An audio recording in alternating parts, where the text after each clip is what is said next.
तरह से जो असदुद्दीन ओवैसी हैं उन्होंने इस फैसले पर सवाल उठाए। उन्होंने कहा कि पीड़ितों को जस्टिस नहीं मिला है, आतंकवाद के खिलाफ दोहरा रवैया नहीं हो सकता। ये सुनते हैं क्या कुछ और कहा उन्होंने। कोर्ट ने उस जजमेंट के ऊपर स्टे दिया है और ये कहा है कि जो जेल से निकल गए थे जो एक्यूज 18 साल के बाद, उनको दोबारा अरेस्ट नहीं किया जाएगा। मैं केंद्र सरकार से और महाराष्ट्र सरकार से पूछना चाह रहा हूँ कि आप ये अपील क्यों डाल रहे भाई, जब वो लोग लीगली इनोसेंट नहीं बल्कि कंप्लीटली इनोसेंट हैं, राइट।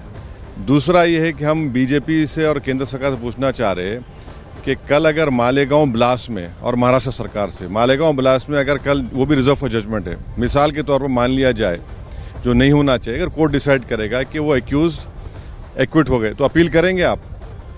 दूसरी बात यह है कि मक्का मस्जिद में ब्लास्ट हुआ था 2008 में, उसमें 8-10 लोगों की मौत हुई, अपील ही नहीं की उसमें। क्यों नहीं की अपील? आप ही की सरकार थी ना, बीजेपी से आपने अपील नहीं की। तीसरा, अजमेर ब्लास्ट का आप अपील नहीं करते।